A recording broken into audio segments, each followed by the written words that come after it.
It's a turn and burn kind of day. Just got finished with one, and here I am with another. All prepped and ready to go. Get everything lined up properly. All right, we got a 1948 D roll. Hey, Sissy, how you doing today? Glad to see you here. Waiting for some other people to show up. Perhaps we've had plenty of watchers today, and I just want to make sure they all have a chance to get involved.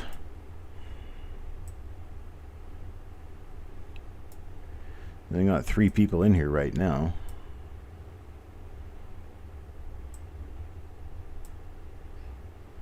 Now we got 5. There's Joe McBride, Dennis Paulson. How you guys doing today? Back for another ride on the Copper Coins train. Hello, South End Al. I'm Malcolm. It's McLachlan? McLachlan. Nope. McLachlan. McLachlan. I have a good time trying to not butcher people's names. Malcolm McLachlan. Okay. I can read if I try hard enough.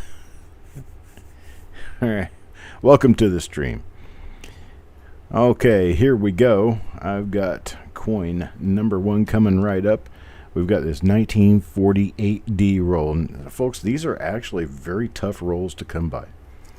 And any of these nice BU rolls prior to 1955 are becoming tougher and tougher to obtain. Anything prior to 1950 is actually getting scarce, and some of them are downright rare at this point. Sorry, these points, whatever. Okay, I've got the roll poured out here. It looks nice. A pretty roll.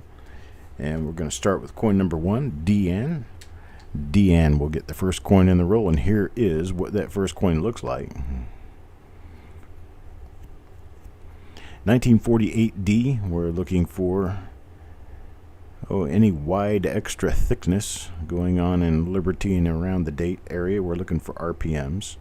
I'm going to flip these over and take a look for double die reverses as well, just in case. 48D is not well known for double die reverses, but we're going to try it anyhow because, well, it's free. And while it's free, we may as well do it. Not costing anybody anything. Took me a while, right, Malcolm? I got it right, but it took me a while. Okay, here's Doug Walters. Doug Walters gets coin number 2 in the roll. Take a look here and see what we end up with on coin number 2. These are pretty nice looking coins. I try to vary the dates and mints that I get on these rolls because I know there's people working on books of uncirculated Lincolns that they like to get different dates and things. 48D probably would not be one that I would be rushing after for die varieties. But certainly everybody needs their uncirculated 1948D. Well, hi, Greg. Yes, my next auction will be this coming Tuesday.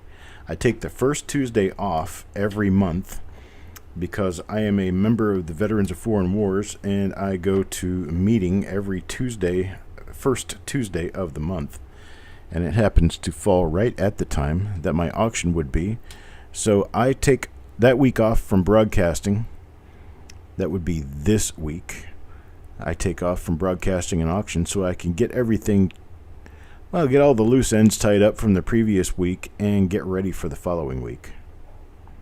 Hey, yo, man. So no auction this week. You didn't miss anything yesterday, but we will have an auction this coming week, this coming Tuesday, 8 p.m. Eastern Time, right here on the Copper Coins channel. If we've got your information and you come in and you start bidding, we'll take care of you, that's for sure. Hey, here's coin number 4, Jim Fletcher. Jim Fletcher will pick up the next coin in the roll here. Let's see what it is. It is a Woody. It has a fair amount of striping on it. It's a little bit stained, but otherwise a very nice one. Hello, Ellen. Ellen's back for another show. You know, this one is a little on the late die state side. That die has been Worn to a frazzle. Let's check out coin number 5 now. Mark A.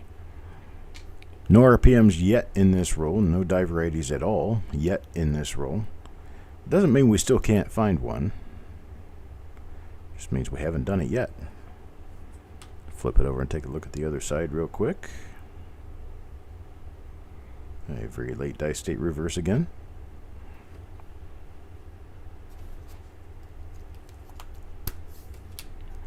Now coin number 6, Sureg. And Sureg picks up.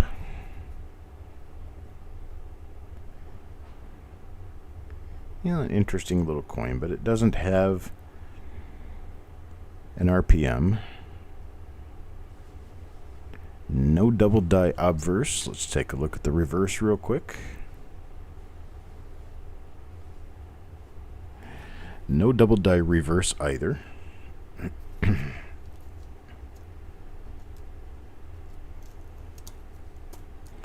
That's coin number 6. Now coin number 7. Coin number 7 for Adam Chambers.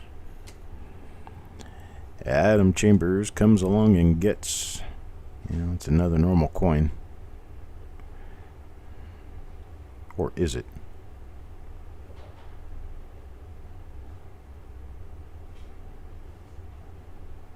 Yes. Normal coin. Thought it might be a double die there for a little while. Very quickly corrected myself there. I have high hopes for everything, so I like seeing double dies. Sometimes I see them when they're not actually there. But I do have a tendency to be able to correct myself quickly. I put Greg Taylor in moderator status, so he will now show up blue. And this is Eric's coin. Eric does not get an RPM. Not a very pretty looking coin either. This one's a little spotty. Nothing on the reverse of this one. Now number 9. Mark A again. Let's see what we have. Nothing on the mint mark. A little bit of a woody on a straight north and south bias this time. Nice looking coin so far. A little bit of staining on the reverse, but you've still got the woody appearance. The woody appearance comes from an improper alloy mixture in the billets that they used to roll out into sheets that created the coins. With the improper amounts of tin and zinc mixed in not a very even way, when they roll these sheets of coin material out, you get striping. And then the coins are, the blanks are actually created, then upset into planchets and then struck into coins. And you end up with these stripes all the way through that process. Now, when the coins are bright red, you're not going to see it very well. But once the coins start to circulate or start to tone or turn down, those stripes end up looking almost like wood grain. And that's why we call them woodies. It has nothing to do with wood. It just kind of appears like wood. And that, my folks, is a woody. And this is a coin with a little piece of plastic on the head and a number of not so nice spots. This coin's got spots. You know I don't like spots. Alright, let's see. Coin number 12, Kelly Michaud. Let's see what Kelly Michaud comes out of here with. Well, not that great. Not great at all. There's another piece of plastic from our tube. Wipe that little piece of plastic off of there. And in a holder it goes. Here's coin number 13, Jim Fletcher. Well, it seems like there is some decent chance that this is going to turn out to be a dud roll. Dud roll meaning that it is beginning to appear that there will not be any die varieties in this roll. I would like to remind you that we have done about 12-13 reveals in the last couple of days, and only a handful of those rolls turned up with nothing in them, so it's to be expected that at times we are going to end up with rolls that have nothing in them, and this could be one of those rolls. We're still looking, still got hope set, just to see. Perhaps we run into something that we like. So far, I've not seen anything.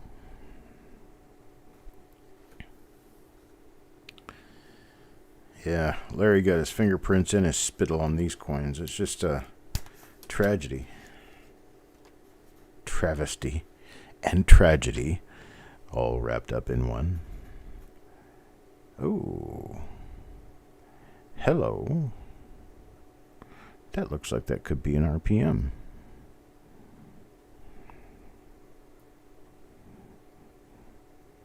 In fact, Eric, are you in the house? So I'm thinking to check out that for one of the RPMs. I do believe there is a die listed like this, so I'm going to pull this coin out and check it later. Yeah? Okay. Got a couple of packages in the mail. So it seems like, Mr. Marshall, I may have what you sent. Let's see here. You're here, Eric? Look up and see if you can find this, because I think I remember seeing this.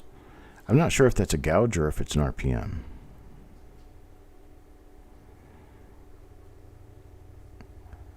So I'm not sure what the packages are, Marshall, but I'm not really expecting anything from anyone else, and I do remember seeing tracking numbers from you.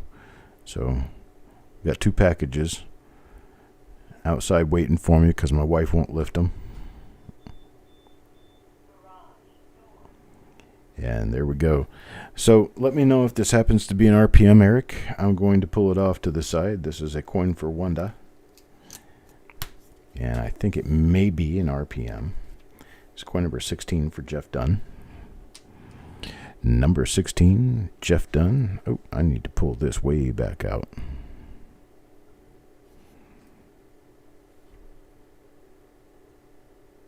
There we go. There we go. I see nothing on the obverse here. Let me take a look at the reverse and see what's there.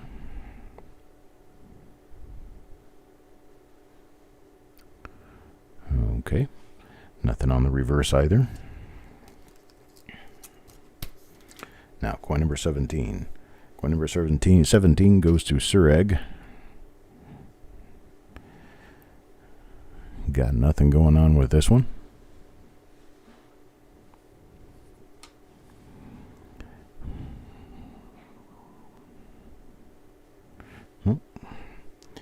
Now, number 18.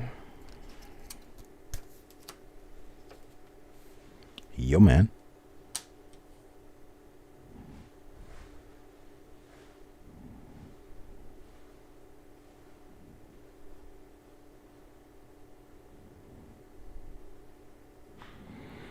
Okay, don't see it listed. All right. I appreciate it. Now 19, Wanda again.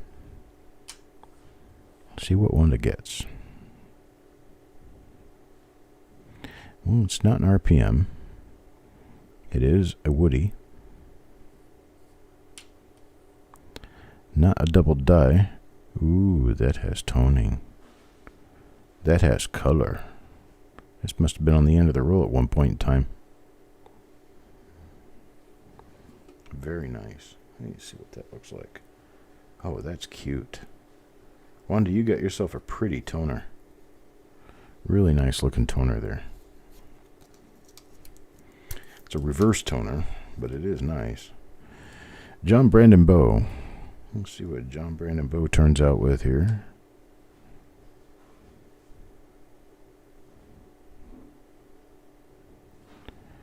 Not an RPM. Not a double die obverse. Let's take a look at the reverse real quick.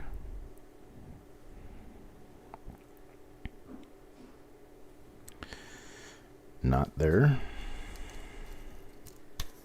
Now coin number 21. DN.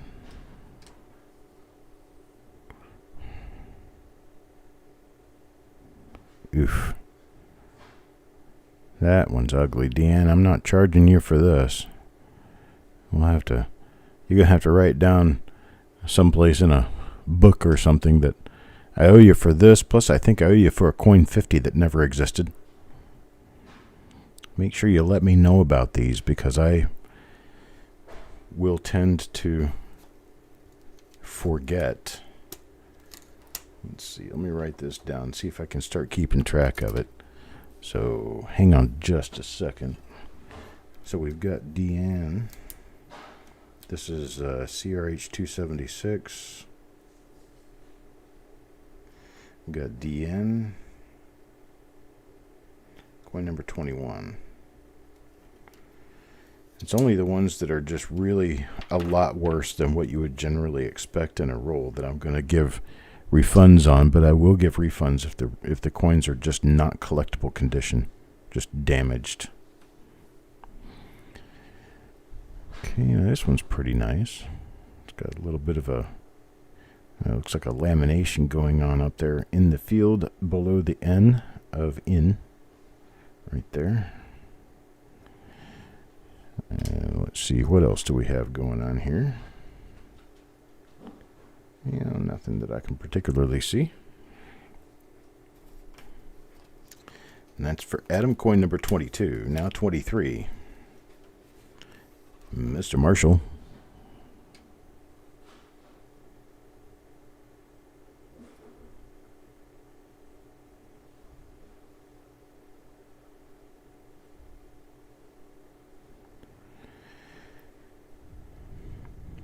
I've got nothing going on here.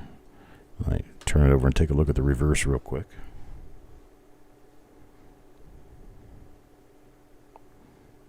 A couple little spots. Otherwise, pretty nice woody.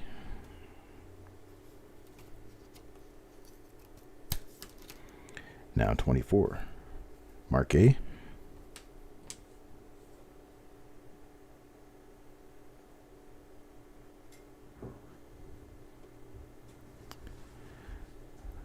Looks like I've got not much going on there. No die variety here. How about the reverse? Very late die state reverse. Okay, no die variety going on there. And that's from RK. Now 25. Chuck Patillo. Let's see what Chuck Patillo has.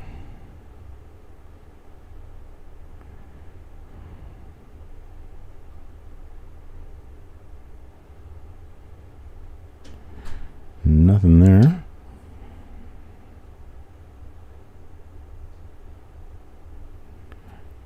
Nothing there. And that one coin I did pick out may or may not be an RPM. So far we've either got one RPM or nothing at all. And I haven't seen another example of that die yet.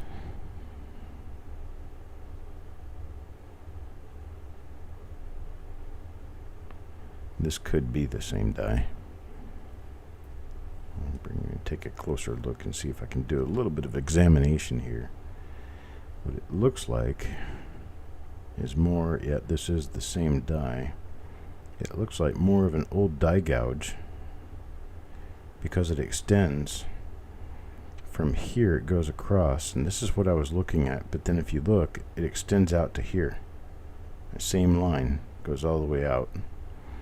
Let me find a marker on this to see if this is indeed the same die as the other one that I've already pulled. If it is, then I'm afraid that we're going to have to call it a nothing. Find me a marker first.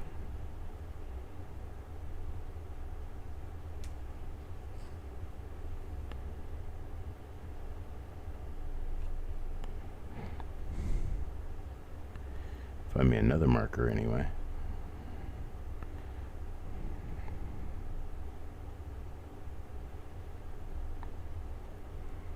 See if maybe something on the reverse.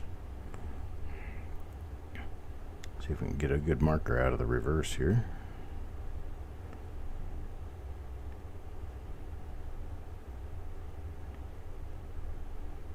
Oop, there we go. Really nice heavy little line between the two A's in States of America. Yes, I know there's a third A, but it doesn't affect that one. Okay, let me check the other one here. This one's for Kelly. It's coin number 26.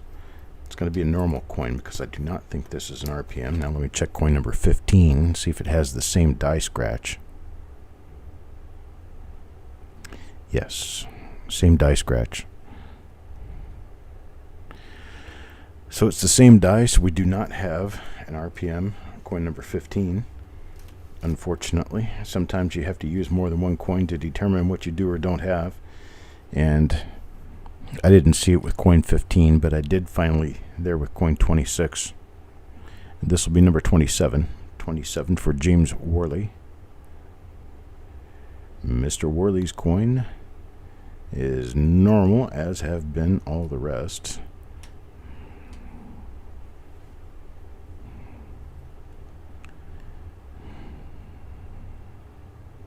Okay, that's it for that. That's Mr. Worley's coin number 27. Now coin number 28 goes to DN.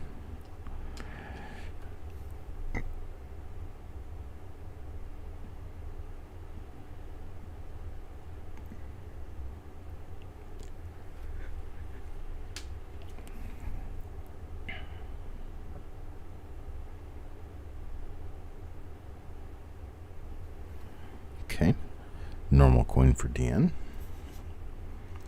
We're 28 coins in, have not found an RPM yet. So unfortunately, I think we're going to be eluded this time. We don't have any real high-grade coins in the roll. So that would be the other thing that I would be concerned about is grade. See if we could find any MS 66 or 67 coins in the roll, but these all appear to be 63, 64, and lower. So it looks like we ran into not such a wonderful roll. Now, coin number 30, yo man.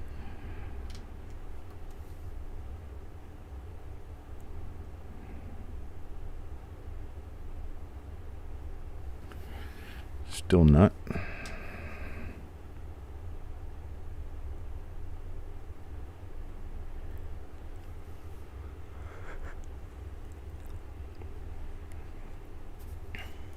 Nothing there. Now 31. Chuck Patillo again. Chuck Patillo in coin number 31. Very late die state. No die variety on this one.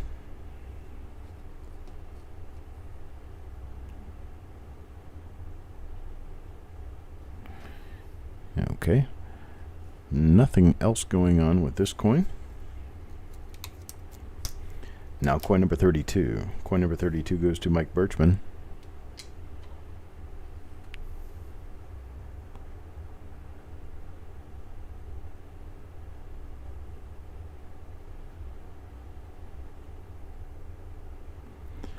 When I turn it upside down like that, I'm looking at the lower serif. And the lower serif of the mint mark sometimes will be your one saving grace to having a die variety on a coin, because lower split serifs are rather common, especially in the late 40s on demint coins. So I just thought maybe we'd find a lower split serif or two in this roll, but unfortunately this happens to be one of those rolls that I believe they did everything just the way they're supposed to, and minted all these coins without any kind of varieties or errors on them. It's not always we see that. It's a very nice looking coin here for Kelly. Nice looking 65 level coin, maybe 66. Let's look at the reverse and see. A few spots going to hold it at 65.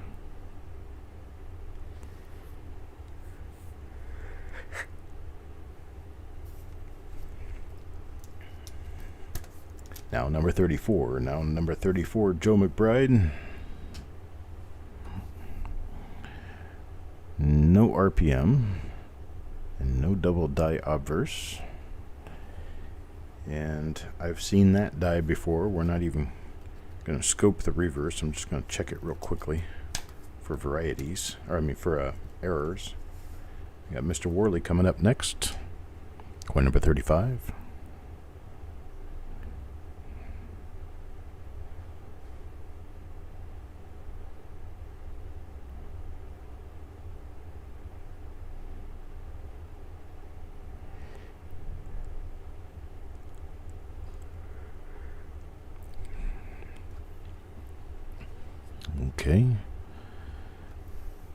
Okay, Dennis, I'll check that when I get finished with the broadcast. Oops, moving my plate around and can't find my food. There we go. Got a little hair stuck on this one.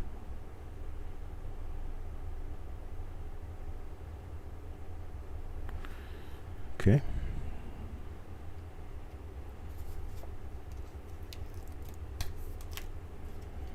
Coin 36 now, Jim Fletcher.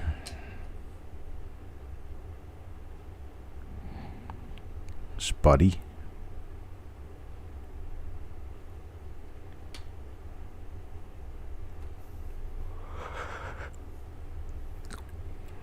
Here we go. Reverse now.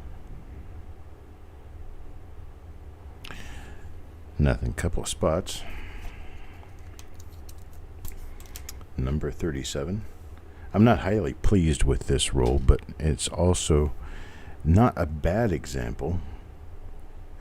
There's a couple of really bad coins in the roll, but there's nothing overall bad with the roll. 1948D is a very tough roll to get. They don't come in great shape very often. And so I think for what we've got, it's pretty good. Mike Birchman.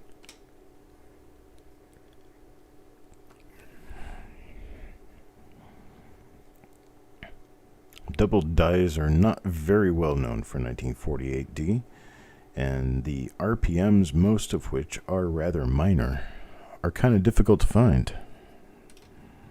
There are a couple of really nice RPMs, 1948D, but most of the rest of them are sort of minor. It's like a doubled split lower serif or something to that effect. Now coin number 39. Sorry, 39. It's going to say 40. I was reading 40, meaning to say 39.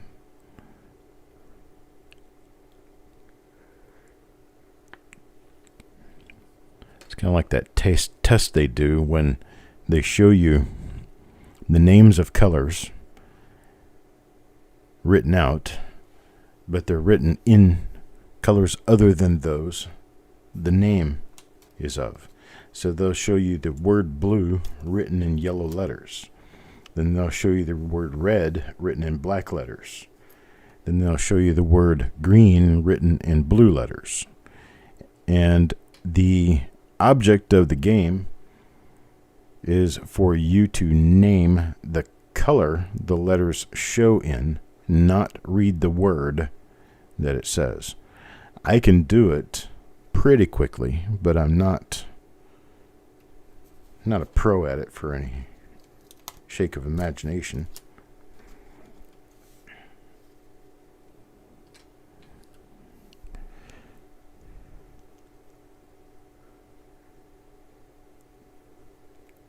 I somehow managed to do it better than most of the other people I know, simply because, well, I'm an artist and I do things very visually with shapes. So all I do is mentally turn those letters into shapes, and I don't have to worry about what the letters say.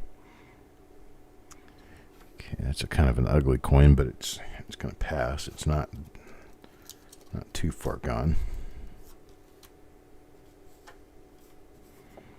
Jeff Dunn. Jeff Dunn, next coin down. I was hoping to get some really nice coins. As it just turned out, we got a few pretty nice coins, but nothing especially wonderful. One or two coins in here that might actually be worth grading. But most are just 1948D. Pretty nice looking coins, and that's about it.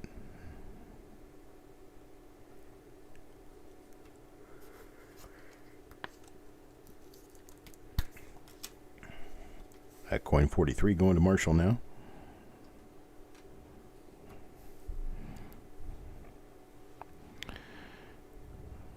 Well, that little tiny hit on the upper part of the mint mark makes it almost look like a split upper serif, but it is not.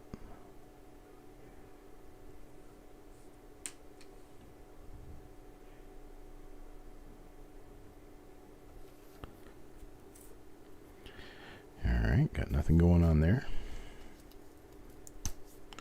Number 44 now goes to Wanda. Wanda. Coin number 44.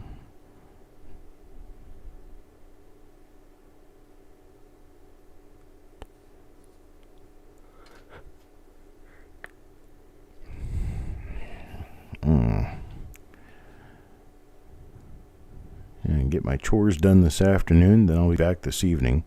I've got 2 shows scheduled for this evening. Hopefully, I will be able to... You know what? I should probably just cancel the shows for this evening because I may work extra time on the yard. So if I cancel the shows for this evening and I put them on during the day tomorrow, then we'll have plenty of time to get these done. Have plenty of time to talk and play around, and I won't have to be in any kind of a rush. So I think I'll do that. I'll probably just cancel them for tonight and then put them on for tomorrow during the mid-afternoon.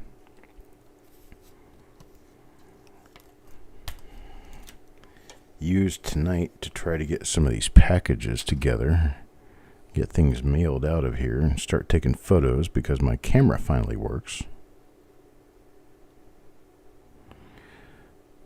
Microscope camera on the Blink pulled me way behind in getting photographs of plate coins so I could get these things put together and out of here.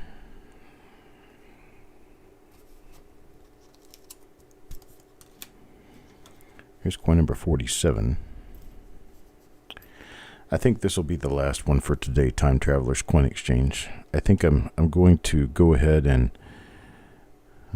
schedule the ones that are supposed to be this evening. I think I'm just going to move them forward to tomorrow afternoon. Do them tomorrow afternoon. That way I've got plenty of time. Because if I tried to do them this evening, we'd be kind of crunched for time. Because I may actually end up having to work outside until sundown. Sundown's 8 o'clock here. Coin 48 goes to Farm Dog. And, well, while I'm just totally and completely all jacked up on Claritin, I think it's about time to get outside and get the things done before my hay fever hits me full bore and Claritin won't even touch it. It's when I'm doing okay, relatively well, that Claritin actually works for me. But there are times when the allergies get so bad that Claritin won't even change any of my symptoms. Here's coin number 49, John Brandon Bow.